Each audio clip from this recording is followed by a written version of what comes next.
माँ की दुआ, एक ऐसा कर्ज जो अल्लाह खुद उतारता है। नूरपुर एक छोटा सा खामोश और सादा गांव था। कच्ची गलियां, मिट्टी के घर और लोगों के दिलों में छुपी हुई न जाने कितनी कहानियां। उसी गांव के एक टूटे फूटे से घर में अहमद अपनी माँ जैनब बीबी के साथ रहता था। अहमद की उम्र मुश्किल से 20 साल थी, मगर हालात ने उसे वक्त से पहले बड़ा कर दिया था। उसके वालिद 5 साल पहले एक हादसे में इस दुनिया से चले गए थे। उस दिन के बाद घर में हंसी कम और खामोशी ज्यादा हो गई थी। जैनब बीबी अक्सर रात को अहमद को सोता देखकर आहिस्ता से कहती थी, या अल्लाह, मेरे बेटे को किसी का मोहताज न करना। एक रात अचानक जैनब बीबी को शदीद दर्द उठा, सांस लेने में तकलीफ होने लगी। अहमद घबरा गया। वह माँ को लेकर करीबी क्लिनिक भागा, मगर डॉक्टर ने साफ कह दिया, इनका इलाज शहर के बड़े अस्पताल में ही मुमकिन है और खर्चा ज्यादा होगा। यह सुनते ही अहमद के हाथ कांपने लगे। न उसके पास जमीन थी, न जेवर, न कोई जमा पूंजी।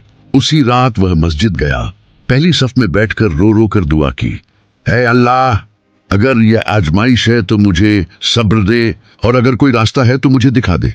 अगली सुबह अहमद ने फैसला किया, वह शहर जाएगा, किस्मत आजमाने नहीं बल्कि अल्लाह पर भरोसा करके। शहर उसके लिए एक नया जहान था। ऊंची इमारतें, शोर, भीड़। वह हर दरवाजे पर गया, काम मांगा। कोई हकारत से देखता, कोई इनकार कर देता। एक दिन थक कर वह फुटपाथ पर बैठ गया, आंखों में आंसू थे। उसी लम्हे एक बुजुर्ग उसके पास रुके। बेटा, क्यों परेशान हो? अहमद ने सब कुछ सच सच बता दिया। बुजुर्ग खामोशी से सुनते रहे, फिर बोले, कल सुबह इस पते पर आ जाना। अगले दिन अहमद एक बड़े से बंगले के सामने खड़ा था। वही बुजुर्ग दरअसल शहर के मशहूर ताजिर अब्दुल रहमान साहब थे। उन्होंने कहा, मैं तुम्हें पैसे दे सकता हूं, मगर एक शर्त है, कभी अपनी माँ की खिदमत में कमी नहीं आने देना। अहमद की आंखों से आंसू बहने लगे। वह बोला, यह शर्त नहीं, यह तो मेरी जिंदगी है। जैनब बीबी को शहर के बेहतरीन अस्पताल में दाखिल किया गया। इलाज शुरू हुआ। हर दिन अहमद माँ के पास बैठकर कुरान पढ़ता, उसके हाथ दबाता और मुस्कुराता, चाहे अंदर से कितना ही टूटा हुआ क्यों ना हो।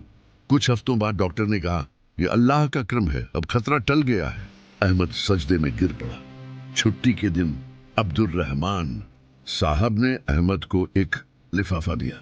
उसमें लिखा था, बेटा, मैंने तुम्हें पैसे नहीं दिए, मैंने तुम्हारी माँ की दुआ लौटाई है।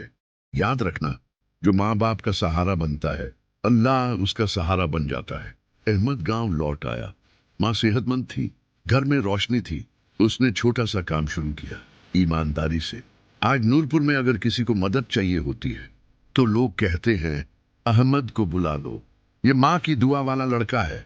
और जैनब बीबी हर नमाज के बाद कहती है, या अल्लाह, मेरे बेटे को वो मकाम देना जहां उसे किसी के सामने झुकना न पड़े।